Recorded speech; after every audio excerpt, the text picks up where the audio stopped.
Methodist Church worship. I'm your liturgist this morning, and my name is Charlotte McGrath. Few announcements first. The Tuesday open prayer group will no longer be meeting outside on Tuesday evenings, but the prayer box on the Sherman driveway is still there and will be checked weekly if you wish to write prayers for them to lift up. Stay tuned for further details about the prayer group and how it will be meeting in the winter months. Next one is there is a Zoom fellowship half hour on Sunday mornings from 9:30 until 10 a.m. If you would like to be part of this time of conversation and short devotion, ask the office or contact Brenda Scramler. That's Saturday mornings from 9:30 until 10 a.m. Next Sunday is All Saints' Day. While we are still meeting virtually, we will have a service to honor the saints from this congregation who have passed in the last year, as well as those lost to COVID-19 pandemic. I encourage you to have a candle to light during next week's service for your own saints of the last year. Next week also is the election, and we will have a prayer vigil during the 13 hours the polls are open. Look for a sign-up sheet of half-hour slots in your email this week. Additionally, there will be short videos of psalm readings at the beginning of every hour on Election Day on our Facebook and YouTube pages. No matter the outcome, we certainly need prayer in these divisive times. We'll now have our call to worship. Our world offers many wide avenues and beautiful boulevards to walk. Our God invites us to walk the road of service and sacrifice. Our society suggests we put our roots in the shallow soil of pleasure and greed. Our God seeks to plant us on the banks of hope, watered by the rivers of joy and grace. Our culture promotes achievement, success, climbing to the top, ringing the bell. Our God tells us if we want to be first, we will need to go to the end of the line. Our hearts call us to this kind of worship, of slowing to listen, being fully present. Our God welcomes us to this place of holiness, this time of praise. I'll be reading Psalm number 1.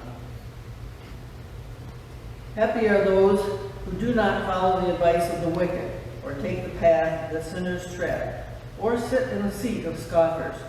But their delight is in the law of the Lord, and on his law they meditate day and night. They are like trees planted by streams of water, which yield their fruit in its season, and their leaves do not wither. In all that they do, they prosper. The wicked are not so, but are like chaff that the wind drives away. Therefore the wicked will not stand in the judgment, nor sinners in the congregation of the righteous. For the Lord watches over the way of the righteous, but the way of the wicked will perish.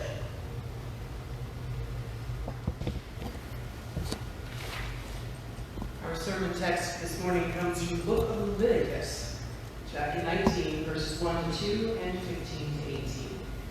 I invite you to listen along with me. The Lord said to Moses, "Say to the whole community of the Israelites, you must be holy, because I, the Lord, your God, am holy.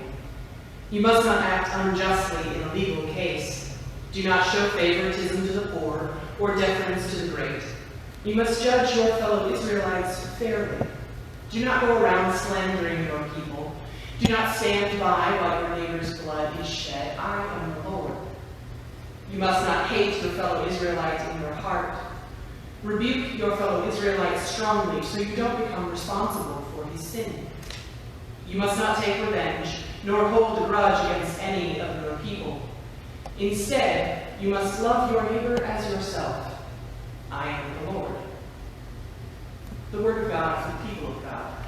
Thanks be to God. Would you pray with me? God of all times, all places, and all people, open our minds and hearts to understand the truth within these words. Grant us the wisdom to see you at work in these verses, for we long to be transformed and renewed by these encounters with you, through the eyes and ears of those who have come before us. Give us strength enough to wrestle with the many ways in which you challenge us, inviting us deeper into your spirit. With gratitude, we pray this in the many names of the holy. Amen. A woman from a prior church of mine is reading through the Bible, not from Genesis to Revelation, starting on page 1 and working through, but one book at a time, hopping back and forth between the Testaments. This makes it easier to see the connections and to avoid being bogged down in the gaps that often turn readers away. She recently came to Leviticus and expressed concern to me. Is Leviticus going to bring up traumatic feelings from when I went to church as a child? She asked. I do find sometimes when I'm reading certain parts of the Bible, I get triggered as to thinking that God could not love me due to the cruel teachings I grew up with. It is a grievous thing that this is the way so many approach Leviticus. It is one of the most cherry-picked books of the Bible, which is saying something considering how much cherry-picking we do in these 66 canonical books. But in Leviticus, we tell each other only that there are so many prohibitions. Don't eat shrimp, don't wear mixed clothing, don't hold a man accountable for sexual assault beyond financial compensation of the woman's family, don't treat women like they're fully human if they're on their periods, don't have tattoos, don't be gay. These paraphrases, each one requiring context and unpacking that are rarely done when they are invoked, are all part of a handful of chapters that have come to be known as the Holiness Code. And the Christian Church has done a bang-up job of pulling them into our own language, not as a coherent system of our lives as full offerings to God in daily holiness, but as a way to beat so-called sinners into submission, to burn the unholiness out of them, usually as befits the doctrine of whoever is in power at the time. I think that God could not love me becomes the takeaway, the fear that I am not good enough for a holy God who has all these rules, some of which don't even make sense in 21st century Western culture. Say to the whole community of the Israelites, you must be holy, because I, the Lord your God, am holy. Since Leviticus is often, very often treated as an a la carte list, let's give it some context. The people of Israel are in the desert, having escaped slavery in Egypt due to the wonderful and terrible acts of God, but not yet having arrived in the Promised Land.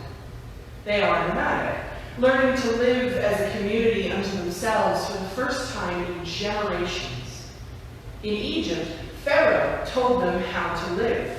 He prescribed food, dwelling places, schedules. He held literal life and death in his hands. And here in the desert, there is no Pharaoh. There is no set-apart ghetto in which to live as a marginalized community. There is no food ration, no bricklaying to occupy their days. The people have followed their God into a whole new lifestyle, and now they must learn to actually live it. The book of Leviticus is part of that. It is predominantly meant for the priests, the tribe of Levi, hence Leviticus, as a manual for the sacrificial system, and as a guide for the offerings and ethical behavior. But some pieces, like our text today, are addressed to the entire nation, say to the whole community of Israelites. In these verses, the text of Leviticus is meant as an invitation to holiness, a way of living that sets the Israelites apart from whatever other culture they may encounter, because they are Adonai's nation. They have accepted the commandments from the mountain, They have entered into the covenant that God will be their God and they will be God's people. John Colbert writes that the translation holy rather nicely captures the rich connotations of the Hebrew kadosh. The word means other, set apart, removed. Purity was the goal of the priests, and they extended their search for purity into every area of their lives.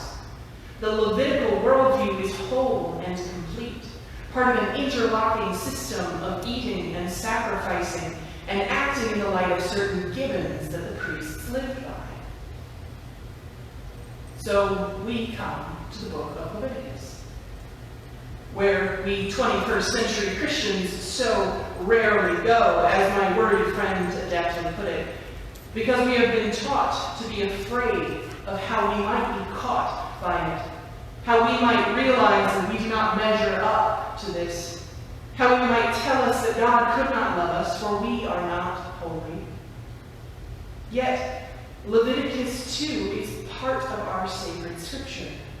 Not sacred in the sense of being the end-all and be-all of everything, but sacred in the sense that this is our starting point for knowing the God who calls us by name. This is the doorway into who we are to be as people.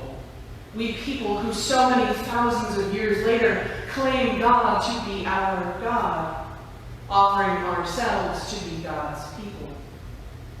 We cannot simply set this book aside because it is uncomfortable, because it is challenging, because it is frustrating and dated.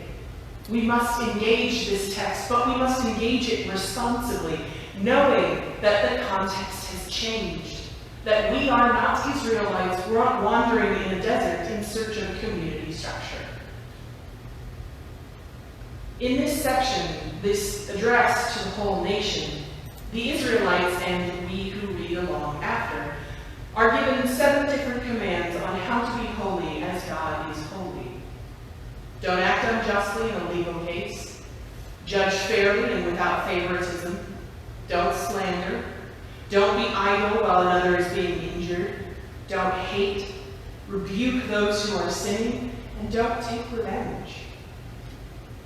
These are all commands that have to do with the way a community relates to itself.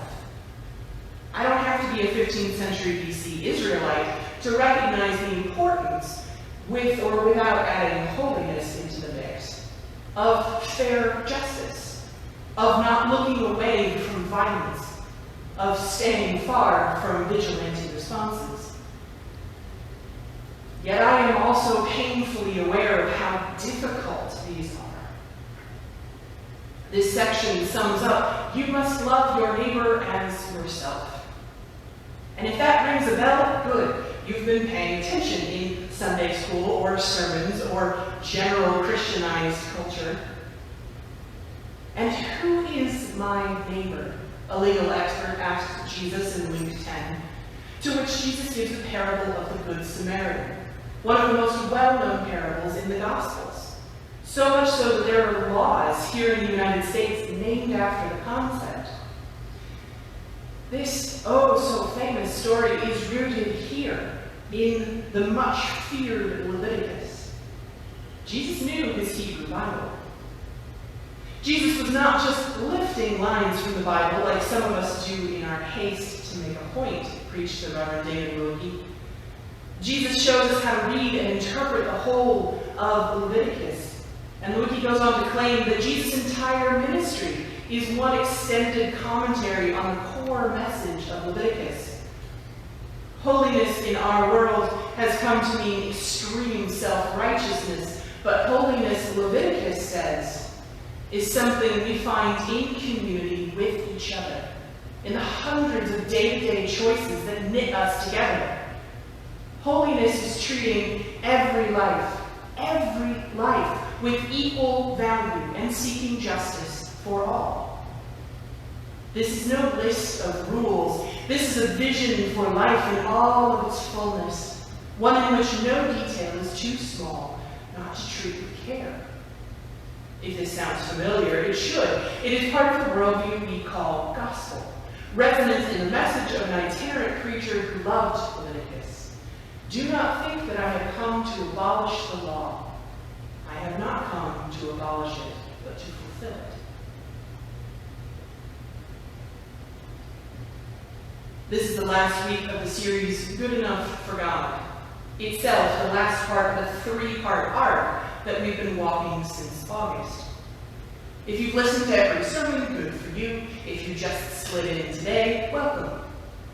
Let me catch you up. In The Right Kind of Might in August, we looked at what it means to have power and to give up power willingly and knowingly in this faith. In September, with love in a time of dissension, we talked about what we mean when we say, love our neighbor. What we claim when the world needs love, or we as Christians are called to love. And with Good Enough for God, we've set down what it looks like to be good enough, to be worthy enough, to be loved by the God who made us simply because we are. Power, love, value. These three are all here in this portion of Leviticus, indeed in the whole of the book if you want to read it.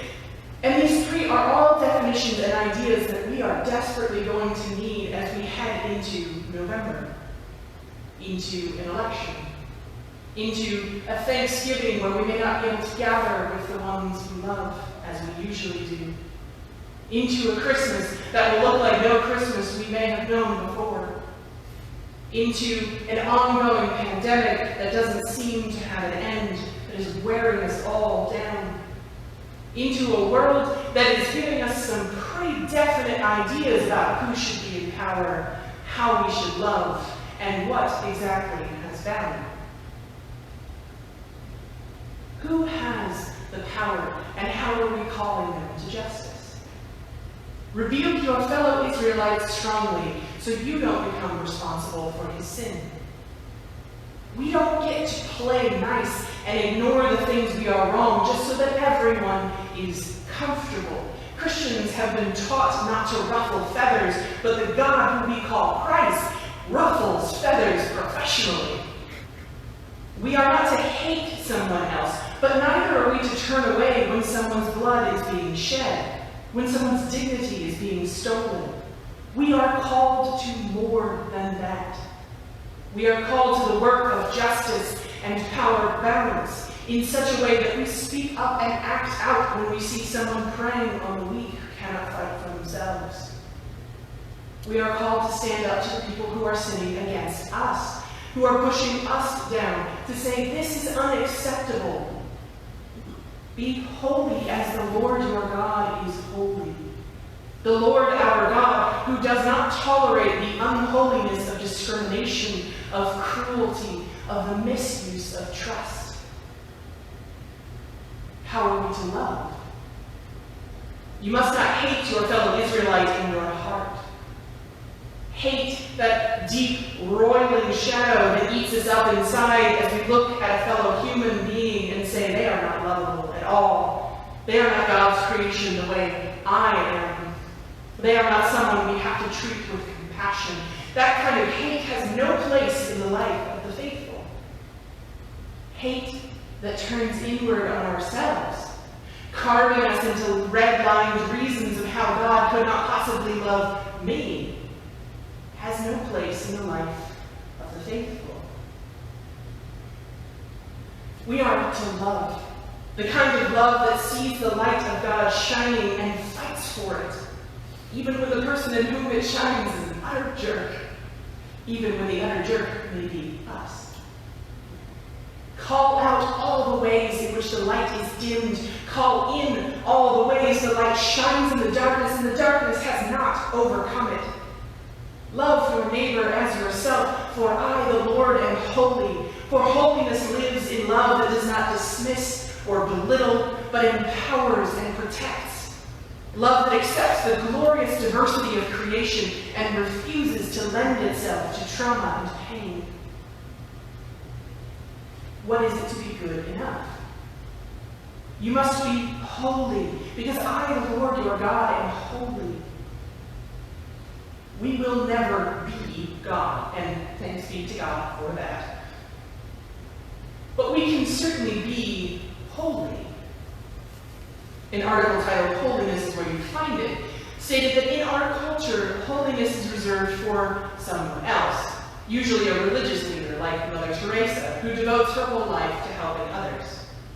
We don't tend to think of our own lives, our own experiences as holy, but this Torah portion proclaims a different cultural norm.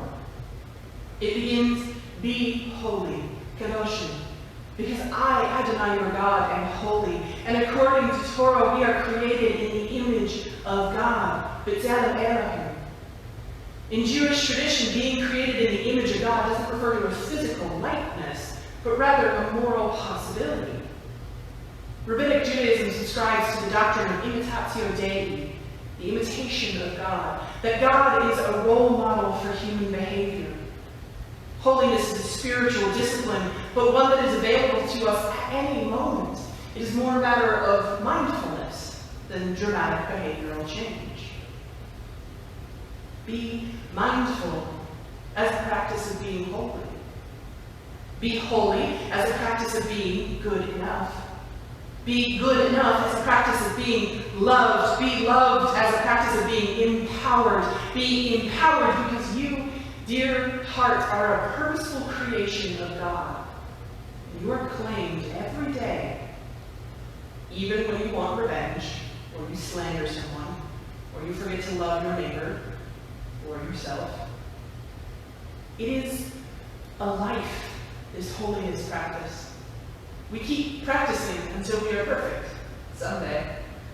And in the meantime, we falter and fail and disappoint ourselves and disappoint each other, but never, ever do we wander too far from the God who is all-powerful, who is all-loving, who is holy. There's a 19th century hymn by William Longstaff called "Take Time to Be Holy." It's in the United Methodist Hymn along with several others, and I won't sing it. But the first verse goes, "Take time to be holy, sing oft with thy Lord. Abide in him always and feed on his word. Make friends of God's children. Help those who are weak, forgetting in nothing his blessing to seek." Take the time, church. Take the time to face this book that so many have used to frighten, and see in it instead the invitation to love, to community, to wholeness. Take the time to recognize the people around you as God's creations, just as you are. Take the time to ground yourself in the power of the Spirit so that you have the strength to stand up to injustice when you find it. Take the time to learn the difference between rebuking a fellow human in love and squashing them for what you think of as wrong. Take time to be holy, helping those who are weak, allowing others to help you, and forgetting in nothing that God's blessing is there, ready and waiting, already wrapping around you before you even ask. Thanks be to God for it. Amen. Part of the practice of holiness is prayer. Prayer in all of its colorful forms. Prayer in all of the ways that we voice it and don't. Join me in prayer. We are blessed when we listen to the songs of goodness, Holy One.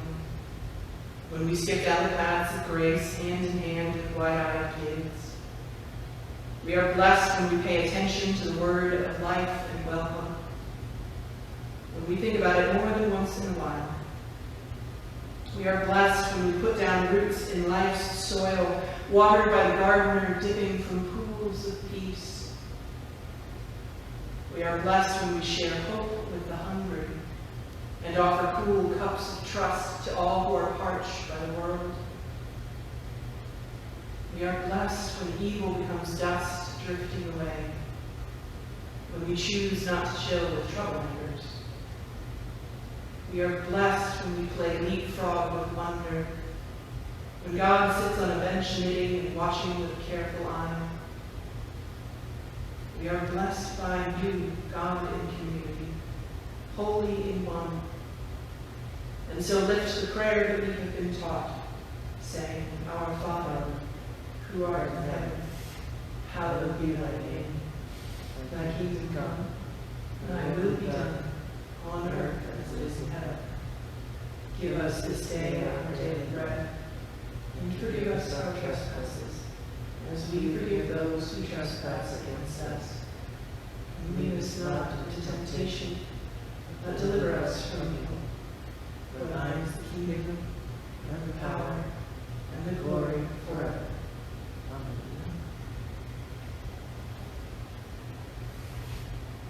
Go now into this week to see where power is imbalanced and balanced, to see where love is enacted and needed, and to see where value is given. Because you hold these things, you who are good enough, are valued enough, are loved, are powerful because of the Spirit that lives within you. Go into this week as the people of God, knowing that God goes with you. Go in peace.